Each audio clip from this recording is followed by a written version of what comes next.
গুলজার আহমেদ। গুলজার, হঠাৎ পেঁয়াজের দাম বৃদ্ধির কারণ কি আর ক্রেতা বিক্রেতারা কি বলছেন?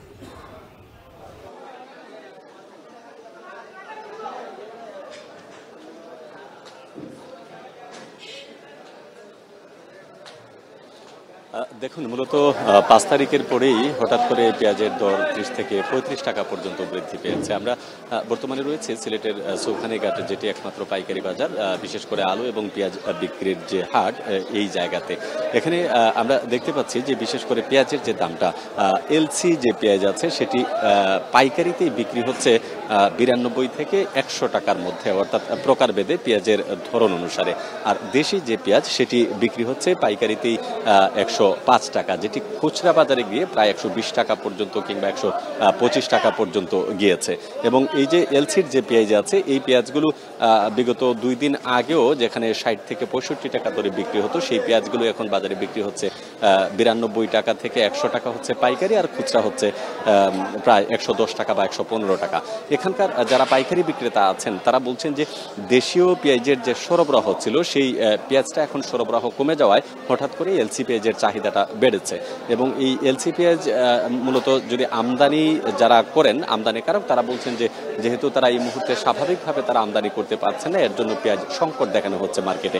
এবং এই পেঁয়াজ সংকটের কারণেই মূলত আসলে দামটা অস্বাভাবিক হারে বিগত ২ দিনে আসলে বৃদ্ধি পেয়েছে।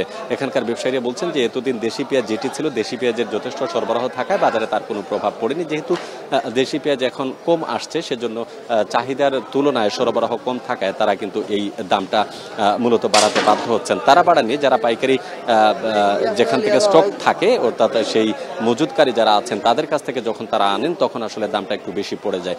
তো সব মিলিয়ে এই যে পেঁয়াজের যে বাজার, এখানে পাইকারি বাজারে যেহেতু দাম এতটা বৃদ্ধি পেয়েছে, স্বাভাবিকভাবে চিন্তা করতে পারছেন খুচরা বাজারের কি অবস্থা। এক্ষেত্রে যারা ক্রেতা আছেন তারা বলছেন যে হঠাৎ করে তো আসলে এরকম পেঁয়াজের বাজার অস্থির হওয়ার কোনো কারণ তারা দেখছেন না।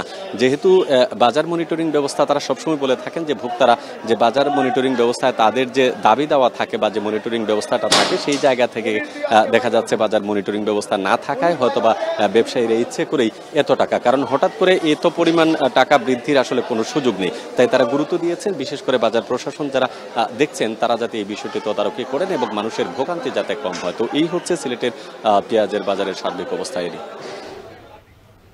সিলেটে ৭ থেকে ১০ টাকা বেড়ে আলু বিক্রি হলেও হিমাগারে, বগুড়া হিমাগারগুলোতে আলু বিক্রি হচ্ছে ১০ টাকা থেকে ১৪ টাকা কেজি দরে। এ নিয়ে আরও জানাতে বগুড়ার হিমাগারে রয়েছেন সহকর্মী মাজেদুর রহমান, সরাসরি চলে যাচ্ছে সেখানে। মাজেদ, আমরা দেখছিলাম যে সিলেটের খুচরা বাজারে আলুর দাম ২৫ টাকা কেজি, কিন্তু হিমাগারগুলোতে দাম কম থাকার কারণ কি জানাবেন?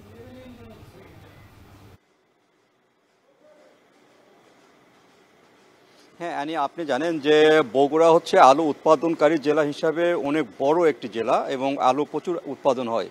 এখানে পরিসংখ্যান যদি বলি যে এখানে আলু উৎপাদন হয়েছে এবার ১৩ লাখ মেট্রিক টন, যে আলুগুলোর মধ্যে প্রায় ৩.৫ লাখ মেট্রিক টন হিমাগারগুলোতে রয়েছে। এখানে ৪২টি হিমাগার রয়েছে, সেই হিমাগারে কিন্তু আলুগুলো সংরক্ষিত করা আছে। আর বাকি যে আলুগুলো সেগুলো খাওয়া এবং কৃষকের বাড়িতেও ছিল অনেক আলু। আর বর্তমানে আলুর যে সংরক্ষণের যে হিমাগারগুলো, সেখান থেকে নোটিশ এসেছে যে ১৫ নভেম্বরের মধ্যে আলুগুলো হিমাগার থেকে বের করতে হবে এবং যে মালিক, হিমাগারের মালিক, সে আলু তারা আবার প্রস্তুত করবে সামনে বছরের জন্য। এই কারণে কৃষক এবং ব্যবসায়ীরা হিমাগারগুলো থেকে আলু উত্তোলন করছেন এবং তারা বিক্রি করছেন।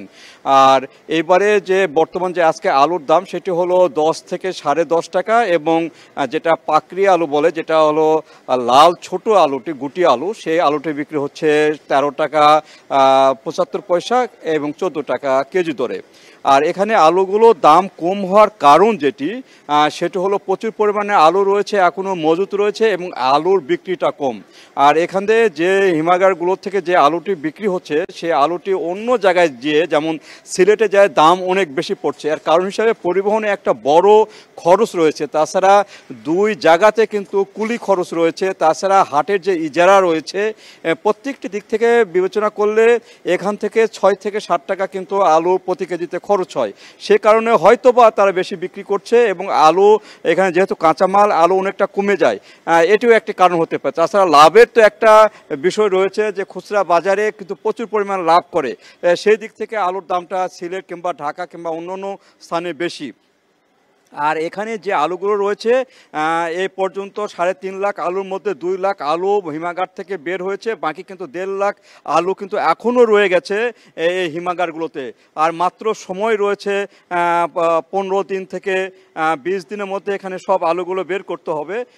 এই বের করার কারণে দ্রুত এই আলুগুলো বের করার কারণে কিন্তু আলুর দাম কমছে এবং হয়তো সামনে আরও আলুর দাম কমতে পারে বলে মনে করছেন এখানকার ব্যবসায়ী এবং কৃষকরা। এবং এখানে হিমাগার মালিকরা যেটি বলছেন, যদি আলুগুলো বের করা না হয় প্রতি মাসের জন্য তাদের প্রায় 10 লাখ টাকা বেশি খরচ হবে। সেক্ষেত্রে কিন্তু যে হিমাগার মালিক তাদেরও একটি লোকসানের আশঙ্কা রয়েছে এবং যারা কৃষক এবং যারা হিমাগারে ব্যবসা করেন, আলুর ব্যবসা করেন, তাদের কিন্তু একটা বড় ধরনের ঝুঁকি রয়েছে। গতবারে যেমন আলু যাদের বেশি ছিল, আলুর দাম বেশি ছিল, আবার তাদের অনেক ক্ষেত্রে কিন্তু ফাইন গুনতে হয়েছে প্রশাসনের ক্ষেত্রে। তারা এখন বলছেন, সে ব্যবসায়ীরা এখন বলছেন এবারে যে তারা প্রত্যেক কেজিতে 14 থেকে 15 টাকা লোকসান গুনছেন, সেক্ষেত্রে তারা এই লোকসানটা পোষাবেন কিভাবে।